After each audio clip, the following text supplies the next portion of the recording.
Friday as British police searched the home of the former UK ambassador to the United States Peter Mandelson. You can see they've got to pull barrels of files there and information. Mandelson is under criminal investigation by the British police after the latest trove of Epstein files revealed that Epstein not only sent the trove of Epstein while he was the U.K. of the American position of Commerce Secretary. And I'm going to get to that guy in just a moment. But among those alleged leaks is one huge one. The economy of Greece into a because back Indiana 2009, debt had thrown the economy of Greece into a crisis, and because Greece is in the EU and uses euros that put the value of euro itself at risk. So in May of 2010, the finance ministers of the governments of the EU agreed to try to avert the crisis from spreading with a €500 billion bailout. That's a big, but the latest transfer of Epstein files appears to show is that Mandelson, who would have been a key figure, of course, in negotiating that deal as their version of the Commerce Secretary, appears to have tipped Epstein off about not just that the deal was going to happen, but exactly when the deal was going to happen. Because the night before the deal, Epstein emailed Mandelson, "Sources tell me €500 billion bailout almost complete." Then someone whose name is redacted but appears to be Mandelson replied, "Should be announced tonight." He said he was just leaving 10 Downing Street, which is of course the British equivalent of the White House. And as Mandelson said, he was leaving Downing Street, he said he would call Epstein. Now, obviously advanced knowledge of a major government bailout, one that would create huge winners and huge losers in the stock market, is incredibly valuable information. It's the kind of insider trading info that could make someone a fortune. And allegedly revealing that information to Epstein is what Mandelson is now under criminal investigation for. It's why he's been effectively forced to leave the British government altogether. But the thing is, he isn't the only one in hot water over this. This was the cover of the British tabloid, the Daily Express today. "Resign now, PM on brink as he calls to go mount, as calls go to go mount." There you go. You could read it yourself. The Prime Minister of England, Keir Starmer, is fighting to keep his job over this scandal. Now, to be clear, Starmer has no personal ties to Epstein that we know of at all. The scandal that has the British public so mad at him, that they are trying to oust him from his job. It's simply that Starmer would not have appointed someone with known ties to Epstein to be the British ambassador to the U.S. in the first place, that he should not have. That's enough for the public in England to say the Prime Minister should go. That's how completely toxic Jeffrey Epstein is in a normal political environment. I mean, even the King of England is now supporting a police investigation into his own brother, the man formerly known as Prince Andrew, over the revelations of his ties to Epstein that have come out in the latest batch of files. Literally, the King of England is supporting a police investigation into his own brother because of how toxic it is to be connected to Jeffrey Epstein in England. Then there is, of course, what is happening here in the United States. I mean, the latest batch of Epstein files also detailed the social and business entanglements Epstein had with Trump Commerce Secretary Howard, businessman and a creepy version of a socialite. He did business with and socialized with a lot of people, as we now know. But check out how Trump Commerce Secretary Howard Lutnick described his relationship to Epstein late last year. I mean, this was Lutnick telling the New York Post about an incident with Epstein, who happened to be Lutnick's next-door neighbor when he visited his house back in 2005. I say to him, "Massage table in the middle of your house. How often do you have a massage?" And he says, "Every day." And I look at her and we say, "I'm sorry. We have to go." And we left. And in the 6 or 8 steps it takes to get from his house to my house, my wife and I decided that I will never be in the room with that disgusting person ever again. Okay. He was good. The storyteller there. I will never be in the room with that disgusting person ever again. That's how Lutnick described his decision to cut ties with Jeffrey Epstein in 2005. I mean, Lutnick even went further, telling the New York Post not only that he made the decision to never see Epstein after that, but that he in fact never did see Epstein after that. "I was never in the room with him socially, for business or even philanthropy. If that guy was there I wasn't going because he's gross." Yeah, he is gross. But again, that was just 4 months ago, saying he was never even in a room with Epstein, not socially, not for business, not even philanthropy. Then in this latest batch of Epstein files, well, we got this. This is an email from Howard Lutnick to Jeffrey Epstein from December 19, 2012.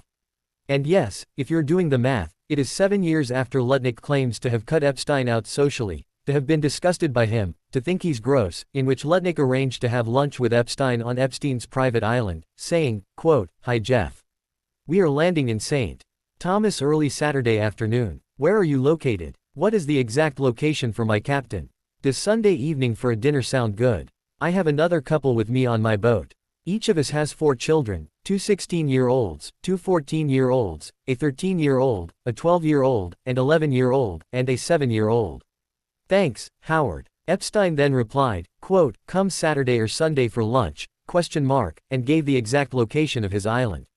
To which Lutnick replied, "Okay, lunch on Sunday, see you then." Now, I don't know if Howard Lutnick does not include an island as being in the same room as him, but that is quite a stretch.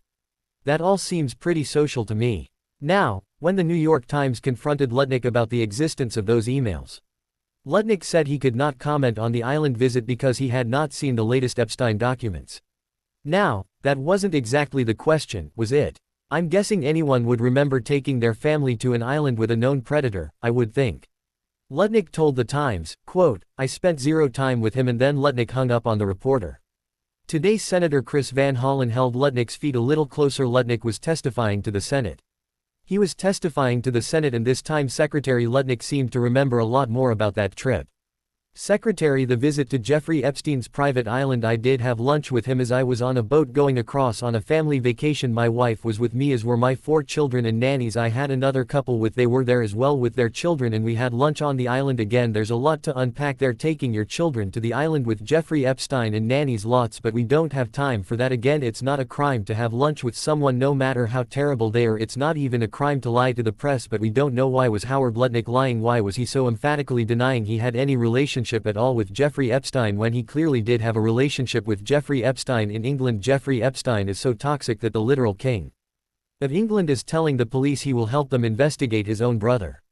The Prime Minister is fighting for his job because he appointed someone with Epstein ties to be his ambassador to the United States, and that guy, the former ambassador to the U.S., who allegedly used his position as the British equivalent of a commerce secretary to tip off Jeffrey Epstein about major financial deals, that guy is under criminal investigation.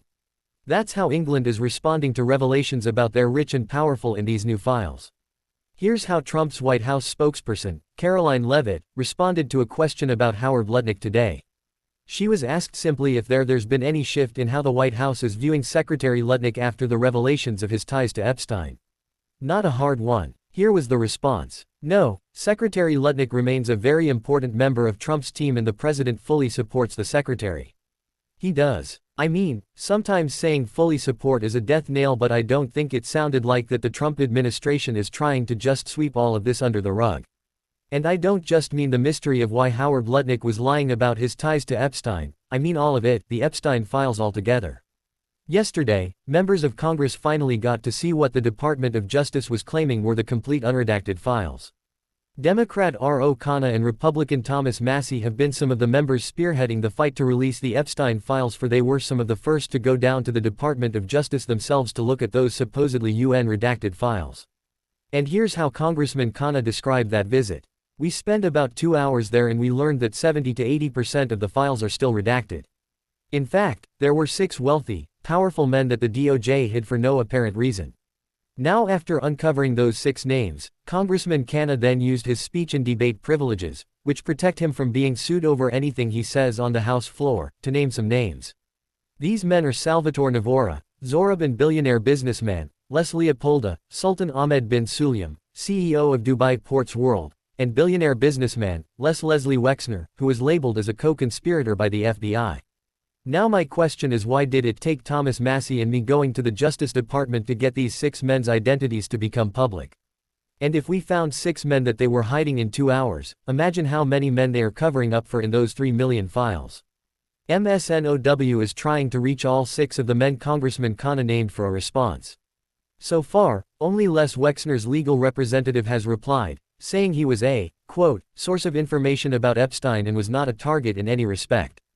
Okay, there's still a lot of questions there. As for the other men, we've not heard back. And to be abundantly clear, we at MS now have no information to confirm any allegations of wrongdoing by any of them. But as Congressman Khanna pointed out, those were just the 6 names they found in a few hours, 2 hours of digging. And Khanna claims there is a lot more digging still to be done.